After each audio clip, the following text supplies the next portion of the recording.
des Affaires étrangères Jean-Noël Barrot est à Damas. Première visite officielle en Syrie depuis la chute de Bachar el-Assad.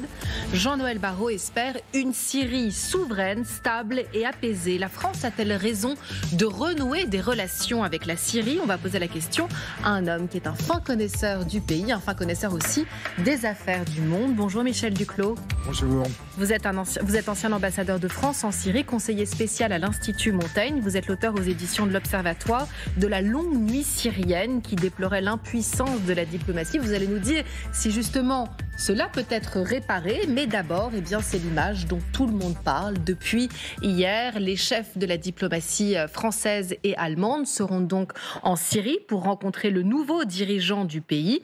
Accueil contrasté. On voit donc le leader du groupe HTS serrer la main de Jean-Noël Barrot et refuser de serrer la main à Annalena Baerbock pour la simple raison qu'elle est une femme. Alors pour vous, est-ce que c'est une différence de coutume, de tradition ou un mauvais présage pour la suite? C'est certainement pas un mauvais présage et c'est un peu dommage, franchement, que ça prenne tellement de place dans nos commentaires sur cette rencontre. Permettez-moi un témoignage personnel. Il m'est arrivé souvent, quand j'étais ambassadeur en Syrie, de rencontrer des femmes éminentes d'ailleurs, souvent, qui refusaient de me serrer la main. C'était pas moi qui leur refusais, c'était elles qui me refusaient qui refusaient de me serrer la main parce que c'est leur coutume, ni plus ni moins. Et par ailleurs, ce qui est quand même aussi important que cette photo, c'est que ce nouveau leader, qui a incontestablement, naturellement, des racines islamistes, a quand même nommé une femme gouverneure de la Banque centrale, et il a nommé une femme non voilée d'ailleurs, gouverneur d'une des régions, la région druze. Donc, je crois qu'il ne faut pas lui faire un procès d'intention sur une coutume qui est effectivement celle des musulmans pieux de ce pays. Donc vous croyez justement à sa mue, parce que quand on voit ces images de sa prise de pouvoir où il apparaît en costume, cravate, il a abandonné son nom de Guerrier Al-Joulani pour reprendre son nom d'Ahmad El-Sharef, quand on voit effectivement la différence même de vestimentaire, pardon c'est bête, mais quand il avait prêté allégeance à Al-Qaïda, il portait la barbe, aujourd'hui il a complètement changé, il est en quête un peu de légitimité, de respectabilité. Est-ce que vous croyez justement à cette mue? Si vous voulez, je suis un diplomate de carrière, donc je crois à rien. Je crois aux faits, je crois aux réalités. Il est ce qu'il est aujourd'hui, il était autre demain. Hier, on verra ce qui sera demain. C'est pas ça le problème. Le problème, c'est qu'il faut trouver, avec le nouveau pouvoir en Syrie, un modus vivendi, une relation utile, constructive, qui serve nos intérêts. Voilà la question. Maintenant, est-ce qu'au fond de lui-même, c'est un vrai démocrate attaché aux mêmes valeurs que nous? Honnêtement, j'en sais rien, c'est probablement douteux. Mais est-ce que c'est quelqu'un avec qui on puisse travailler? C'est ça la vraie question. Mais pourquoi exactement, pour vraiment comprendre, monsieur l'ambassadeur, pourquoi travailler avec cet homme fort, donc l'ancien djihadiste, le tombeur de Bachar el-Assad, celui qui aura quand même pour mission, et Dieu sait que c'est difficile d'assurer une transition politique pacifique, de conserver l'unité de ce pays qui est un pays mosaïque, avec des Kurdes, des Druzes, des Alaouites qui étaient fidèles à M. Bachar el-Assad, des sunnites en majorité, mais également des chrétiens. Pourquoi est-ce que quand on est la France, donc quand on est Jean-Noël Barrot, quand on est la ministre des Affaires étrangères allemande, on se rend immédiatement, et d'ailleurs on est les premiers interlocuteurs de poids et européens à se rendre ici à Damas. Pourquoi est-ce qu'on y va? Parce qu'il y a la concurrence du Qatar, de l'Arabie Saoudite et de tous ces acteurs, la Turquie également, qui entrent dans le jeu syrien, où on a véritablement des valeurs à pousser et à faire prévaloir, en pensant sincèrement qu'elles seront entendues. Oui, vous avez évoqué les deux types de motivations. Alors, il y a des motivations de caractère général, c'est que la France et l'Allemagne veulent jouer un rôle dans le monde en général et dans leur voisinage en particulier. Et il y a quand même un intérêt pour l'Europe que cette partie du monde qui est voisine ne soit pas déstabilisée, ne continue pas à connaître une guerre civile. Dans le cas de l'Allemagne, il y a un motif plus précis, qu'ils ont environ 1 million de réfugiés syriens, donc ils sont un peu tenus à veiller à ce que ça se passe bien et qu'une partie de ces réfugiés rentre. Puis nous, on a quand même un héritage historique. La France en Syrie, c'est pas n'importe qui, c'est pas n'importe quoi. Et donc, on est dans notre rôle, je crois, de renouer. Ce qui, avec le recul, puisque j'ai bien voulu le dire, j'ai été ambassadeur 3 ans en Syrie, c'est un pays avec lequel on a souvent des attitudes extrêmes dans un sens ou dans l'autre. Donc, Monsieur Chirac voulait faire du fils Assad le meilleur ami de la France. Quand M. Sarkozy a renoué également, on a envoyé toute une pléthore de ministres, etc. Je pense qu'il faut éviter ce type d'à-coup. C'est pas un pays facile, c'est un pays qui a connu des hauts et des bas, qui en connaîtra certainement d'autres. Donc il faut trouver le ton juste, la bonne relation pour essayer de l'influencer et surtout pour préserver quand même des intérêts qui sont des intérêts français. Si vous me permettez de préciser ma question, parce que très justement, vous avez soulevé la question des intérêts. L'Allemagne, elle a l'équivalent d'1 million de réfugiés syriens sur son sol. Nous, la France, on est préoccupés, et dans quelques jours, on commémore l'attentat de Charlie Hebdo, donc c'était Al-Qaïda en péninsule arabique, il y a Daesh, c'était l'attentat de l'hypercacher, et évidemment, on a vu une carte très très intéressante, une carte syrienne. Le nord-est de ce pays sont les Kurdes qui la dominent, et il y a un certain nombre de djihadistes français qui sont dans ces prisons kurdes. Est-ce que, très pragmatiquement, c'est ce qu'on se dit dans le secret d'une conversation diplomatique entre le ministre des Affaires étrangères français et M. Al-Shara à Damas? Est-ce qu'on parle de la question des djihadistes à un moment donné et de la manière de faire en sorte qu'ils ne rentrent pas en France? C'est évident qu'on en parle. Alors, j'espère que ce n'est pas le seul sujet, mais j'espère que c'est un sujet, naturellement.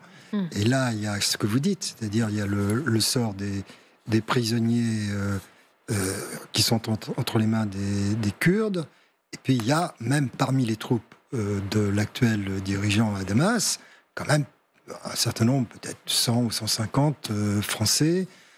Alors, est-ce qu'ils sont djihadistes, purs et durs, peu importe, j'en sais rien, je ne suis pas spécialiste de ces questions, mais enfin, en tous les cas, ils ont pris les armes sous une bannière islamiste. Et donc c'est tout à fait naturellement, qu'on s'en préoccupe. Et c'est rien de tel que d'aller voir les gens en place pour essayer de traiter ce genre de questions. Et justement, nous allons aller sur place avec Arthur Saradin, notre correspondant en Syrie à Damas, puisque le 29 décembre, l'armée française a lancé 7 bombes contre des caches de l'organisation terroriste islamiste dans le centre de la Syrie. Justement, selon le ministre de la Défense, Sébastien Lecornu, les armées françaises restent engagées justement contre Daesh. Arthur, vous êtes sur place, correspondant pour LCI en Syrie. Est-ce que justement on craint une remontée en puissance de Daesh dans le nord de la Syrie? Oui, en effet, c'est une crainte, parce qu'on sait que l'État islamique s'est toujours servi des faiblesses, en tout cas des failles de la Syrie et du chaos pour justement recruter, grandir et progresser. Pour l'instant, l'État islamique, il a surtout des poches qui sont près de la région de Palmyre. On a vu ces frappes ciblées françaises sur des positions de l'État islamique le 31 décembre. On sait aussi que dans les discussions diplomatiques qui existent entre les forces européennes qui ont été touchées par le terrorisme ces dernières années et les nouvelles autorités syriennes, notamment le groupe HTS qui était opposé à Daesh dans le nord de la Syrie, il y a cette question de la coordination et de l'aide à la lutte contre le terrorisme, mais il y a aussi une autre réalité, c'est que Daesh n'est pas le seul groupe djihadiste en Syrie. Certains, et même des djihadistes internationaux, ont combattu sous bannière d'HTS il y a quelques semaines lors de la chute du régime de Bachar el-Assad et sont encore présents en Syrie. Ça a posé une question absolument fondamentale pour les démocraties européennes, à savoir, dans le cadre de la normalisation qui devrait se faire avec les nouvelles autorités syriennes, quel va être le sort de ces djihadistes internationaux qui restent sur le sol syrien? Est-ce qu'ils seront encore combattus? Est-ce qu'ils seront arrêtés? C'est une question qui va se poser pour tous ces pays dans les prochains mois. Merci Arthur Sarada en direct de Damas. On voit sur les images de l'écran des images qui ont été tweetées par Sébastien Lecornu, justement des frappes françaises le 29 décembre dernier. On se souvient aussi de la réaction de Jean-Luc Mélenchon qui avait dit « La France bombarde la Syrie ». Sans doute quelqu'un pensera à nous prévenir. Michel Duclos, qu'avez-vous pensé de cette déclaration justement de la France insoumise ? Non, je ne vais pas commenter les déclarations d'un homme politique français, mais ce que je crois, c'est que c'est à la fois très important et qu'en même temps, il faut le placer en perspective. Le nouveau dirigeant de Damas, M. Al-Shara, a commencé dans les rangs du djihad en Irak. C'est incontestable. C'est également incontestable qu'il a progressivement pris ses distances, puis rompu. Au point qu'actuellement, c'est sans doute en Syrie l'ennemi numéro 1 du point de vue de Daesh ou de l'État islamique ou d'autres groupes islamiques. D'ailleurs, ce que je crains personnellement, c'est que comme actuellement à Damas, évidemment très peu de contrôle, il y a certainement des éléments de ces groupes terroristes qui veulent lui faire la peau et qui sont en train de s'installer discrètement. Et donc, vous voyez, pour l'instant, je ne sais pas si c'est un djihadiste ou pas, je ne suis pas un spécialiste des choses, mais pour l'instant, c'est quand même lui qui est la cible des djihadistes. Donc c'est quelqu'un, probablement, avec qui, sur un plan très pragmatique, on peut définir une ligne commune. Et là, je dois dire que j'espère qu'on le prévient maintenant quand on tape, parce que c'est quand même son pays, c'est un pays souverain dont on veut... On dit dans nos discours qu'on veut soutenir sa souveraineté. Donc la moindre des choses, c'est qu'on se concerte un peu avec lui quand on défend nos intérêts. Et ça, bien sûr, c'est normal, en frappant des groupes sur le territoire syrien. Mais monsieur l'ambassadeur, est-ce que quand on voit un peu partout titré Syrie, la France y fait son retour, est-ce qu'on a encore les moyens de l'ambition de notre action sur place, quand on voit par exemple le peu d'influence qu'on a eu au milieu du conflit entre Israël et Gaza, quand on voit le peu d'influence qu'on a au Liban, quand on voit tout ce qui se passe dans des pays africains avec lesquels pourtant on a une histoire singulière. Encore il y a 2-3 jours, on a été, on va dire, nous avons été encouragés à quitter une base militaire en Côte d'Ivoire. Donc est-ce qu'on a encore les moyens de vraiment servir la Syrie à se développer, à faire la transition dont on lui promet ? Alors là, vous posez une question évidemment presque philosophique sur le rôle de la France aujourd'hui. Mais si on s'en tient au cas que vous avez indiqué, honnêtement, je crois que sur le conflit israélo-arabe, notre rôle sera forcément marginal. Je ne veux pas dire qu'on n'a rien à faire, bien sûr. Il faut qu'on apporte notre pierre à l'édifice. Sur le Liban... C'est un peu rapide de dire que notre influence a complètement disparu. Elle n'est pas ce qu'elle était, probablement. Mais il y a encore des Libanais qui comptent sur nous et on a encore quelques leviers. Sur la Syrie, c'est clair qu'actuellement, les pays qui comptent, c'est la Turquie, c'est certains pays du Golfe. De dire qu'on n'a plus aucune influence, ce serait quand même un peu rapide. Parce que beaucoup de Syriens attendent quand même de la France, notamment une contribution, ce qui a toujours été notre force dans ce pays, contribution d'expertise technique. Le pétrole actuellement est entre les mains des Kurdes, mais un jour ou l'autre, il va redevenir un patrimoine national. Il est extrêmement mal... exploité, évidemment, dans des conditions très difficiles. Si on veut redémarrer une industrie pétrolière, ce serait bien qu'il y ait des experts français qui viennent s'en occuper. De même pour l'archéologie, pour énormément de secteurs, le tourisme, beaucoup de secteurs. Et si vous voulez, mon expérience, c'est quand même les Syriens ont assez confiance en la France, qui a construit, pour moi, le mandat français, c'était évidemment beaucoup d'horreur, la répression, tout ce qu'on veut.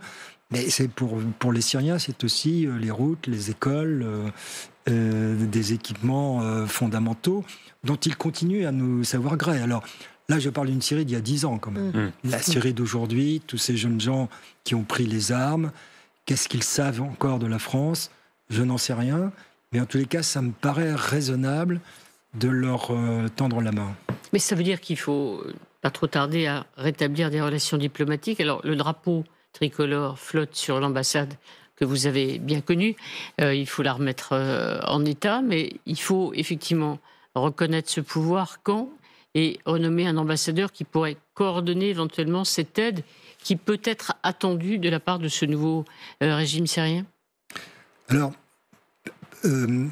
madame, je vous dirais les choses très sincèrement. Moi, j'aurais été plus vite et plus fort parce que je suis attaché à ce pays et à la relation franco-syrienne. Mais je comprends qu'il y a des contraintes, il y a des réalités. Ce groupe qui maintenant est au pouvoir, s'est félicité en 2015 des attentats au Bataclan. Donc c'est quand même assez normal. C'est quand même assez normal qu'on ne se précipite pas à son coup. Et après tout, nous avons une opinion publique, nous avons des sensibilités à respecter. Donc je comprends qu'il y a une certaine gradation. Et la visite du ministre Barrot était une visite de reprise de contact pour bien délimiter ce qu'on pouvait faire, ce qu'on ne pouvait pas faire.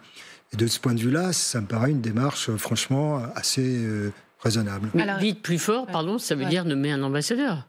Ou envoyer quelqu'un chargé d'une mission particulière pour renouer des relations plus étroites entre Paris et Damas. Effectivement, le vrai problème, c'est le problème des sanctions, je crois.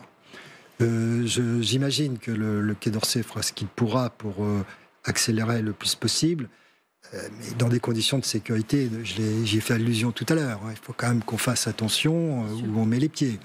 Donc je pense que dans un premier temps, les échelons précurseurs sont plutôt basés à Beyrouth, et dès qu'on pourra, on recommencera à s'installer chez nous, à Damas. D'ailleurs, vous avez vu que la résidence... Les bâtiments sont quand même dans un état assez fermé en 2012, mars 2012. Et que par ailleurs, l'environnement est guère protégé. Donc c'est assez normal qu'on prenne des précautions. Mais ayant dit cela, oui, je souhaite personnellement que, avec encore une fois toutes les précautions possibles, on se réinvestisse et qu'on pose la question des sanctions. Je pense que une grande partie des sanctions qui sont en place ont été mises contre le régime Assad. Donc, n'ont plus lieu d'être. N'ont plus lieu d'être.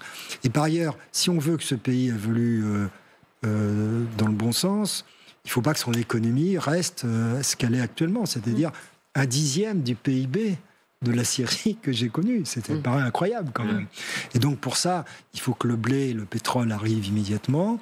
Il faut que les réfugiés syriens puissent rentrer chez eux dans des conditions où, si ça se passe mal, ils peuvent rentrer en France.